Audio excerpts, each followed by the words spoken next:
welcome to Check It Out, Comrade, an indie game podcast where every 2 weeks we bring you 2 indie games and tell you what we like about them. I'm Nick Glauber. And I'm Brayton Cameron. And this week we're doing Solitarica and Ring Runner. That's right. Yep. Hi, Brayton. Hey, how are you, Nick? I'm good, man. Yeah. I really kind of wanted to start the show by saying that I was Gary Butterfield and then just sticking it out and not breaking character, but I figured that would be slightly dishonest. Yeah, and it might be confusing for some people who don't actually listen well enough to have heard the last episode and found out that you're replacing him. Right. Why is Gary's voice so different? What? Yeah, so to bring that up, Gary's taking a brief leave of absence while he works on his book. Mm-hmm. I'm taking over his spot, co-hosting with Nick here, and we're going to see how it goes. This is my first episode.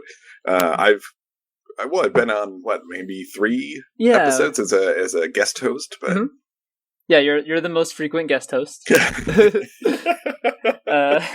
So it's just natural that you come on as the new co-host. Okay, yeah. But yeah, so let's talk about some of these games. Both these games were recommendations, by the way. So we're gonna go into Solitarica first, which was recommended by Corey, aka Seabird Song, on the Slack. Yeah, and we told him we were looking for some potato games, and he suggested some mobile ones. And this was kind of a star hit for me. And I was playing it during game night, and you're like, "What is that?" Yeah, it's pretty fun. Yeah, yeah, I really liked it. It's really weird, because I want to describe it as like Solitaire, but it's nothing like Solitaire at all. Yeah, it's kind of a Solitaire game wherein you're also trying to deal damage to an enemy who's dealing damage to you. Yeah, and you get powers. Yeah, it kind of has the same premise as like one of those Match 4 kind of games where, like RPG Quest or something like that, or whatever it was, or Puzzle Quest or something like that. Yeah, exactly. You're kind of going along a map. I'm going to say a map, and you're battling out against a bunch of different monsters and creatures, and you're doing damage, and that's how you beat them. They do damage to you, but the gameplay is Solitaire based. Yeah, so the health pool is basically the cards that are on the table, and to kill the enemy, you have to get rid of all the cards. Right. For each card that you take off the table or draw from your deck, you get one of the four suits count as 4 different kind of types of power. Yeah. And as you get kind of build up those powers, you have abilities that use up those points and deal damage, quote unquote, to the enemy by killing cards or do other cool stuff to help you further diminish the deck. Yes, absolutely. And then after every match, you have an opportunity to go to the shop, also to spend your hard-earned coins. Also, you can rearrange your spells and your equipment that you can buy from the shop. Yeah, there's also some items that are like passive upgrades that maybe start you off with a pool of some gems or have block the first time an effect happens during a round, and various other things that you can build out to all the enemy like order is static, so you can kind of, as you get more accustomed to it, kind of adjust your loadout for each enemy. Yeah, more or less. I found that sometimes it switches up a little bit, but it's always the same because you end up in sets of 3 enemies per area. Yeah. And sometimes those get mixed around a little bit. Right. But they do tend to fit a theme. The second theme is like really poisony, so you know that shields aren't going to help you out a lot. You might adjust your build around that. Yeah. Similar little tweaks. And there's also, this isn't true of the non-paid version, because you have to pay in order to unlock this, but there's multiple different decks, which are kind of different starting builds with their own custom. Some of them have cards that you can't get in the shop, so you can only get them by starting as that class. Yeah. Did you pay for it? Obviously. Yes. So, I really enjoy the rogue deck. Yeah, I've been trying to play as the rogue deck recently, and I'm just not very good at it. I'm not very good at this game in general. And that part of it is a little bit frustrating, and we'll get into maybe that a bit later. But yeah, the rogue deck, I think the monk deck is really incredible, and and those are really the only 2 I played with. The warrior, which is your starting deck. I played with monk, and I played with rogue, but I didn't really give the other ones a try, especially like bard, and I think it's wizard or master level. Yeah, and I'm like, I can barely handle basic level. I don't. Yeah, I've definitely played as the Bard. I don't think I've beaten it with that one. Yeah. I know I've beaten it with Warrior, and I've beaten it with Rogue. Mm-hmm. But I don't think I ever managed to beat it with Bard, unfortunately. I kept just buying a new deck to see what the step up in difficulty was like. And most of the time, it's like, this play style is really hard. I don't know if it changes the enemies at all. Mm-hmm. Yeah, I think it does. I think it might add another... it seems like it adds like either a more difficult or an interesting, like, what's the word I'm looking, like an adjective to them. Yeah, you know how each monster can become like bearded or a barbarian or little a tweaks bureaucratic. And they just tweak that monster's like ability to damage you and what powers they have. Yeah, what cards they play. Right. Yeah. So bearded will put a shield on every card that makes you get rid of it twice. If you're trying to damage it directly instead of picking it up. Yeah. And various other effects like that. Mm-hmm. Yeah, it's a really great mobile game. It is available on Steam too, but I really like it as a mobile format game. It seems really well suited to that. Yeah, it works really well. The controls are obviously very simple. You just are tapping and occasionally swiping, very occasionally. Mm-hmm. So I can see this working better as a mobile game than I think if you were going to get it on Steam, you might be a little disappointed. Yeah, although the reviews on there, I mean, there aren't a whole lot, but I'm looking at the Steam page right now, and they actually are pretty decent. It's got a very positive 75. Yeah. So. Yeah. Well, I think a big defense for that is that the art style is really fun. That's true. Yeah. All of the monsters that you go against are usually, they're a little bit wacky, a little bit weird. Some of them are unpleasant. Like there's like some sort of candy eating black tar monster. Yes. And then there's like the Zorpian, who's terrible but also really adorable. He is a really cute poisonous death scorpion. Yeah, and there's like a brawny otter that looks like he's ready to beat you up that you meet later. It's really great. Yeah, I agree. Yeah, the art style is really cute. There's no there's not any animation to them. Or all the animations kind of just flashy graphics and stuff. But all the static images that are your enemies you go up against are really, really well done. Yeah, really charming. I do have some minor criticism. For me personally, is like it's very difficult to you progress along the same path, and it does kind of have that kind of, I don't know. Like, if you die, you get more powerful element to it. Right. But you don't get that much more powerful, number one. And also, it's really annoying when you're, 15, 16 matches in and you lose, and you have to start all the way over again and fight, the same people again. And the reason that you lose is because of a bad deck. And I know that happens in Solitaire, and I get it. And I know that if I went to an actual Solitaire tournament, that any of these things could happen. Solitaire tournament? Yeah, and this is what basically what it kind of feels like, it's a Solitaire tournament. It's a winner-take-all Solitaire tournament. And but it is really frustrating when you've gotten up 15 levels and you have a really cool build and a really great deck and some good magic spells, and then you just get twos for the next 4 cards, and your enemy is doing 8 damage a hit against you.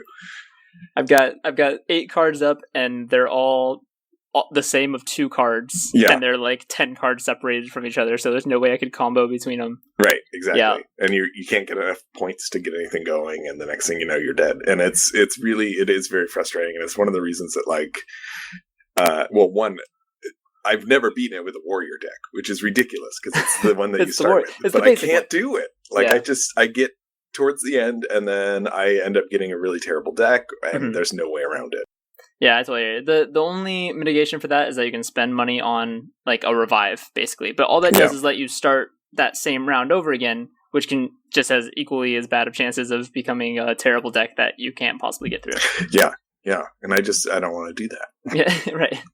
Yeah, and buying that revive is stops you from being able to buy some other upgrade, or you have the option of also spending the points that you would otherwise spend on the between game currency that helps you buy more decks and stuff. which like I don't want to waste those. Like I want this other deck. So yeah, sometimes I have had a few times where I've gotten really lucky or and used I think there's a spell that turns all the front cards into triple coin cards. Yeah, and I've done that and then done a huge combo and ended up with a massive amount of money. But like, but I want to be able to get, the turtle or the map or right. whatever cool items that help me out the most. I agree. Yeah, I'm with you there. So I think, that sounds like probably about all there really is to say about Solitarica. Yeah, it's really great. It's interesting. Like the one thing about the paying for it, which I thought was interesting as well, is that it allows you when you beat you beat one of the levels that you can watch an ad to increase your bounty for that level. Oh, and they took that away when you pay for the game, and they just give you maximum. Oh, and it's I didn't great. even realize that. Yeah, it's like a nice addition where it's just like, look, we're going to make this game easier for you by eliminating ads, giving you the benefit of watching ads, and also unlocking new content. Seems like a good. It's like two for unlocking it. Like not only do you get all these extra decks and stuff that you can access, and you aren't restricted to this one style of gameplay, but you don't have to deal with the ads either. Yeah, it's a really nice bonus of like, and I think it's $3 or something like that. Yeah, it's really cheap and really, in my opinion, worth it. Yep, I agree. So yeah, let's generally positive things there. Let's move on to talking about some Ring Runner. Yeah. So Ring Runner was a dictated game in the last Duck stream. We're still getting through those. Have a couple more left, and that was dictated by Garrett. Okay. Who also goes by Garrett on Slack. Oh, cool. And yeah, so Ring Runner: Flight of the Sages is the full title. It's available on Windows only, as far as I can tell. And yeah, it's a 2D overhead space shooter with RPG elements. Yeah, and a lot of customization and like different branching stuff. Yeah, there's a lot of ships and stuff to choose from at some point. You can play. There's a campaign mode, which is what you and I have put most of our time into so far. Right. Yeah. But there's also scenarios where you can kind of just pick your loadout and choose from what you have unlocked up to that point. So in that sense, it's actually a lot like the game that we just did with Evan. What was that? Brigador. Brigador was the one that we play with Evan. Cool. And it's very similar to that. It has a campaign that you go through, but you're also unlocking new stuff to try out in these kind of singular scenarios. Right. So what I understand, Ring Runner is actually based on a novel or a series of novels. I think they pushed out a novel, I think, like at the same time, essentially. So they developed a storyline as a novelization alongside the development of this game. It's like a 3-person team, and I guess basically one of the people on the team is primarily the writer. Yeah. And the writing is pretty entertaining. Yeah, it reminds me a lot because this isn't a spoiler. You're going to get this right at the beginning. The main character is an individual that's recently woke up with amnesia and like an AI that's been put into his head. Yeah. I'm going to say his. I don't know if that's accurate or not, but and they have this sort of like a relationship, sort of like the Flight of the Navigator, the Navigator and the ship from that. Do you remember that movie? Vaguely, yes. Yeah. And that's very old. It's 80s. It is very old. Yeah, but it was the ship was voiced by like Pee-wee Herman, and it was a lot of like silly jokes and like one-liners, and that's kind of what you get from the relationship between these two characters. Definitely a very similar relationship. Yeah. I really like the gameplay in this. When the first level that you start with is an escape from, I think it's a Star Wars reference because you're escaping from like a ventilation shaft inside of a exploding space station. Very much so. And I expected it to be kind of like a side-scrolling, like R-Type or Ikaruga sort of a game, and it wasn't. I was really excited about that. Yeah, no, I'm not sure what I was expecting going into it, especially since This game is like super frequently on sale. I just threw you a copy, but that's because I got like a 4-pack for $3.50 or something. Wow. It goes on sale for like 99 cents on Steam all the time. In fact, it's on sale right now, but I don't think it will be by the time this episode comes out. So, well, or maybe it will be. Yeah, it does seem to be incredibly frequent. Yeah, but like, I kind of expected it to be more roguelike-y going into it, just because of the kind of how cheap it was. But the fact that there's like this really in-depth storyline, and the campaign, like, my progress is like so tiny. I put in 3 hours into this game. Yeah. My progress is not very far on that storyline. Yeah, I hit the storyline's like about 20 hours. Wow. Plus, there's I was watching a video about the customization, which I messed around with a little bit, but didn't get too in depth. And the person who was giving it was like, it would take probably about 100 hours of gameplay to unlock everything. Wow. So this is a really deep game for as small of a price tag as it has. It's a really deep game regardless, but damn, for 99 cents, it's crazy. Yeah. I think it's fantastic in the way that it presents you with right away, like the way the tutorials kind of work for this is that you keep getting different ships that do different things. Yeah. And it's great because it gives you something that I always wanted right away, which is like in the 3rd level, you get to control a cruiser that like has, turrets and, that you're like this massive, powerful ship taking out like a bunch of little tiny fighters, and it's really fun. It is super, super, super good in that part. I really like that they kind of force you into battling with it, which becomes a big difficulty hurdle. Yeah. But in the plot, you're like stuck just gathering resources with this ship that just collects stuff. Like all you can do is grab things and then push them away. Yeah, it's a grappler style. Yeah, little grappler ship, and then you're thrown into an arena where you have to use that ship to fight other ones. Yeah. So you can grab them and throw them against the spikes against the wall. Yeah, it's really cool that they do that as opposed to a ship that has just lasers or a ship that has bullets. And like, you get that ship that comes right after the gladiator arena where it builds up heat really fast, but then you can make that heat trail behind you, and it's like a really well balanced machine. Where at first when I was playing with it, I thought like this thing's a piece of shit, but then once I realized I could actually just dump my heat anytime, it was amazing. Yeah. It still takes a bit to adjust that. The first couple times I was playing it, I got in a big dogfight and wasn't thinking about my heat. So I just overheated and blew up. Like the other guys running on top of me, but I wasn't concentrating on the fact that I needed to ditch all this heat and make people run into it. It is like the interface is a little bit. There's a lot of stuff going on in what you would expect from like a cockpit based like space runner, a space fighter. Yeah, and it's because it's an like overhead 2D map. It kind of. I feel like that stuff gets lost on the periphery a little bit. Absolutely. I totally agree with that. Yeah. I don't like that the 4 main meters are way off in the corners of the screen. Yeah. I have a big monitor, man. How about looking to those corners when all the action's happening right in the middle, Yeah. I also really, like, it took me a little while to get used to how it has all of that inertia in the game. And it's really great. And the physics are really fun, but it is like playing like space Tokyo Drift. Yeah. You're kind of going around everywhere, especially if you're not making a lot of use of the on the controller. It's the like left trigger, to kind of help stop inertia. But even then, I'm bumping into shit constantly. Yeah, especially early in the game, they send you into a trash field, and it's just like 3 levels of negotiating the trash field with a really slow, unresponsive ship, and it's fun, but it's also like, oh my god, I'm terrible at driving. I'm gonna die just by bashing into everything out exactly here.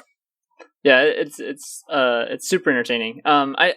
So it's so long. Like we have other games to play, and I feel like I haven't touched on nearly enough of the campaign to really understand all of that there is to this game.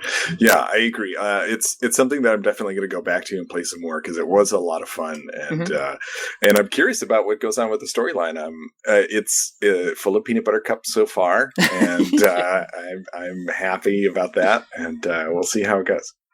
So where did you leave off on? Because you said you got past the arena. I just got to what I believe is like, I got a bunch of achievements and stuff. Like it's a major turning point in the storyline. Yeah, I got just past the arena to like the level after that where the person who is your captor basically sends you out on a mission to collect taxes, or what is it exactly like? You're just like patrolling their junkyards or something. It's not even their junkyard, just like their space, like making sure no baddies get in. Yeah. So you're right before sort of a big turn. Okay. So maybe we will just this one little bit spoil section and cut off and talk about just kind of what the turn is and the implications that has for what's going to happen next, because it seems to be a pretty big deal, and something very weird game mechanics come into play at that point that I don't understand in the least. So I can't wait to talk about that. Okay, so you have anything else you want to say about it? Non-spoiler stuff? I think I did. Now suddenly I'm so excited about the spoiler section. I'm not sure if I remember what it is. Well, that's a good sign, though. Yeah, it is. I guess it is a good sign. I'm really looking forward to playing some more of the game. I think I covered the Tokyo Drift comment. I'm trying to think of whatever else it might have been. Oh, yeah, the customization is really cool. Like, you can really get into building your ship exactly the way you want to as you unlock things. Oh, also, did you have any luck getting the like bonuses per level? Some of them, yeah. So, and I've read through, like, on some levels I was like, what bonuses that were on there that I didn't get? What is it expecting me to do? Yeah. And some of those they're serious, like, per level achievements that some of them require you to purposely go for them. Yeah, and do real dumb stuff too. Yeah. Yeah. Like, some of them are like, do something really gimmicky. Some of them are like, don't get hit on a thing where you're in a huge dogfight. Yeah. They're interesting. I can't believe they put so many in. Like, there's like... Yeah, I was going through levels and it was like 8 achievements and I got like 1 and I thought I was doing well. There's 175 Steam achievements for this game. Wow! And that's, like, there isn't a Steam achievement for each one of those little per level side missions. Oh, that's good. So that means there's a lot more of them than that.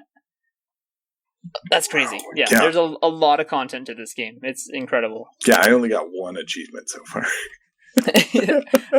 I've got 7, and I'm pretty sure at least half of those happened just because I hit this part in the storyline. Okay. So expect a big jump in that number soon. Yeah, so I'll hop back in for 20 minutes and then I'll end up with the same number. Totally. Also, I want to add that it's Steam Workshop compatible, so you can actually go in and download other people's designs for ships. Oh, that's rad. I didn't even look to that. Yeah, it's pretty cool. That's very cool. Man, yeah, so... I didn't dig into the customization much, but, like, as you were saying, you kind of pick a whole, right? Like the actual design of the ship, and then you can outfit all the different weapons and even like passive upgrades to the ship, right? Yeah, exactly. You pick the basic idea of what kind of ship you want to make, if you want to make a grappler or whatever, and then you can add what kind of shields and what kind of engines, and then if you have extra space you can add special effects to those. It's really cool, and I think that like the idea of all this customization is that there's supposed to be a PvP element that I don't know if it's been released yet or what is going on. I didn't look for it too much. Oh wow, Brayton, we missed out. There's online co-op. Oh no, we should totally do this again. We'll do it again for next episode. Yeah, we'll do a brief update of us trying out the Ring Runner co-op and seeing how that went. Yeah, cool. Yeah. So yeah, this was a really cool recommendation. Like, I was very impressed by this game I had never heard of. That was 99 cents. Yeah. So thanks, Garrett, and I hope that some more people out there give it a shot. I mean, it's not for everyone. Like, the controls, like you said, are pretty slippery oftentimes, depending on the ship, and it takes some precise control, and there's a lot of buttons to use. You're using everything on the controller. Yeah. I reorganized my controller right away because I didn't like I liked my triggers being, shooting buttons as opposed to go and stop. So I had to change those things right away. And for me, because I wanted to configure it to be more like a racing game, because that's what it felt like in certain aspects. A racing game where you shoot ships and hang out with garbage. You're going to get into a race very soon as well. That's another thing, another level coming up. So, Yeah, no, I need to change my controls a little bit around too. I never have 2 fingers up on the triggers, and the afterburner is up there. Yeah. So yeah, I agree. I'm gonna need to change things around to make that something I can use more often, because as it is, I'm not using my afterburner nearly enough. Yeah, and I was doing the opposite, where I just stopped using my regular engine. All right. Let's do a little bit of mod stuff real quick. Okay. Of course, if you want to support the show, if you like it, the best way to do that is to head to patreon.com/Duckfeed.tv. Mm-hmm. And there you can throw us any amount that you feel comfortable with, and unlock some nice benefits like an early access feed or access to our Slack channel. You can come hang out with us. Yep. And all that money goes directly to all the shows and helps keep all this afloat. Yeah. I mean, now that I'm doing 2 shows, woo-wee. Yeah. I mean, Patreon, the Patreon cut we get pretty much pays for all the games that we play. Yeah. So anything that comes up, you just let me know, and I'll make sure you get a copy, because the Patreons give that to us. Awesome. Thank you guys very much, patrons, for that. Yeah. Let's see. Also, you can write a review on iTunes, and you can rate it there. You can also check it out in other mediums wherever there might be reviews. I don't know. You can tell your friends. You can go check out my other podcast that I do with Gary Butterfield called Teenage Dirtbags. Yes, please do. It's a very funny show.